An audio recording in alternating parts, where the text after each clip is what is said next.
মুভির নাম অশ্বত্থামা। পুরোপুরি সাসপেন্সে ভরপুর এই তেলুগু মুভিতে দেখানো হয় হঠাৎ করে অদৃশ্য অজানা কারণে একটি শহরের সমস্ত কুমারী মেয়ে তাদের ভার্জিনিটি হারাচ্ছে এবং প্রেগনেন্ট হচ্ছে।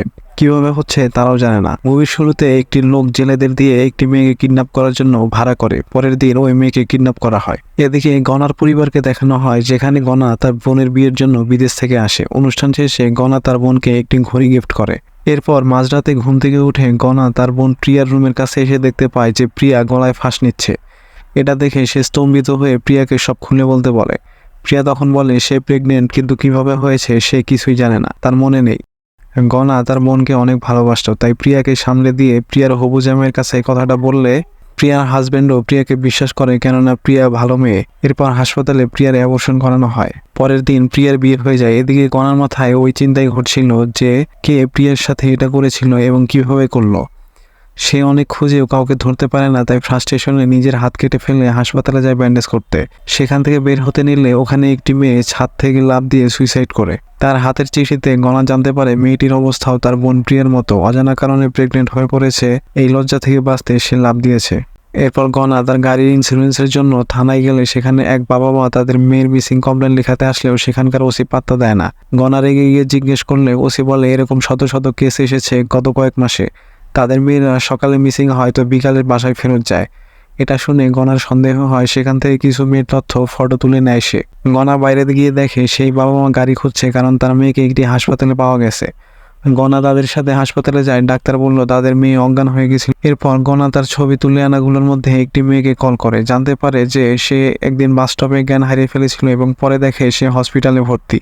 এরকম আরও কয়েকজন মেয়ের রিপোর্ট স্টাডি করলে গনায় একই জিনিস দেখতে পায়। তার মনে পড়ে তার বোন প্রিয়াকেও কোনো একটা কারণে অসুস্থ হয়ে হসপিটালে ভর্তি করানো হয়েছিল।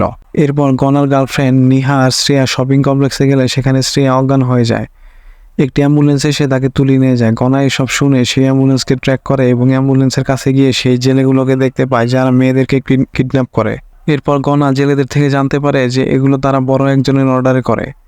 এবার জিহু সেনগুপ্তকে দেখানো হয়, যার নাম মনোজ, যে একজন পোস্টমর্টেম ডাক্তার এবং একজন সাইকোপ্যাথ, যে মৃত মেয়েদেরকে ধর্ষণ করে মজা নেয় এবং এতদিন এই শহরের সব কুমারী মেয়েকে সে কিডন্যাপ করিয়ে অজ্ঞান করে ধর্ষণ করে প্রেগনেন্ট করেছিল। যাই হোক, পরের সিনে ডাক্তার মনোজ তার বাবা আর দাদার উপস্থিতিতে ওই জেলেদের মেরে ফেলে ধরা পড়ার ভয়ে। এদিকে সোমিয়া নামের এক মেয়ে শপিং মলে পারফিউম কিনে সেটা ব্যবহার করার পর অজ্ঞান হয়ে যায় এবং তার লাশ কয়েক ঘন্টা পর স্টেশনের পেছনে পাওয়া যায়। গনা এটা শুনে সেই শপিং কমপ্লেক্সে গিয়ে পারফিউম বিক্রেতাকে ধরে জানতে পারে একজন বয়স্ক লোক ওই পারফিউম সোমিয়ার কাছে বিক্রি করতে বলেছিল। এই বয়স্ক লোকটি ডক্টর মনোজের দাদা। ফ্ল্যাশব্যাকে দেখানো হয় সোমিয়াকে অজ্ঞান করে ধর্ষণ করার সময় সোমিয়ার জ্ঞান ফিরে ডক্টর মনোজকে দেখতে পারে, এই জন্য ডক্টর মনোজ সোমিয়াকে মেরে ফেলে। এরপর পুলিশ ডক্টর মনোজকে সোমিয়ার পোস্টমর্টমের জন্য নিয়ে যায়, কারণ ডক্টর মনোজ ফেমাস ডক্টর ছিলেন। এদিকে গনা সিসিটিভি থেকে দেখতে পায় একটি গাড়ি নিয়ে সোমিয়াকে নিয়ে যাওয়া হয়েছিল। সেটা অনুসন্ধান করে গনা দেখতে পায় সেই গাড়িটির মালিকের বাড়ি ডক্টর মনোজের বাসার কাছে। গনা সেখানে গিয়ে ভুলে ডক্টর মনোজের বাসায় চলে যায় এবং গনা তখন মনোজকে চিনতে পারে, কারণ সোমিয়ার পোস্টমর্টেম ডক্টর মনোজ করেছিল। গনা সোমিয়ার ব্যাপারে জানতে চাইলে ডক্টর মনোজ বুঝতে পারে এটাই সেই ছেলে যে জেলেদের মেরেছিল, তাই তাকে মারার জন্য কফিতে বিষ মিশিয়ে দেয়।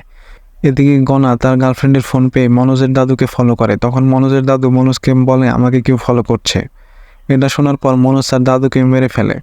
গনা সেখানে পৌঁছে একটা কার থেকে জানতে পারে সেটা ডক্টর মনোজের গাড়ি। তখন গনা ডক্টর মনোজের বাড়ি যায় লুকিয়ে। এরপর সব বুঝতে পারে এই সব কিছুর পেছনে ডক্টর মনোজের হাত রয়েছে।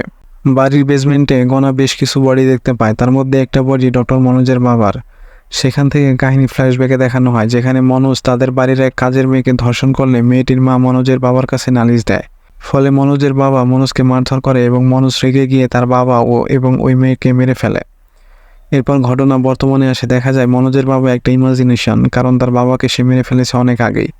এরপর গনা আর মনোজের ফাইটে ডক্টর মনোজ মারা যায়। তখন তার বাবা গনাকে ফোন করে বাসায় যেতে বলে এবং জানতে পারে প্রিয়া প্রেগনেন্ট। আর এভাবে একটি হ্যাপি এন্ডিং হয় মুভিটির।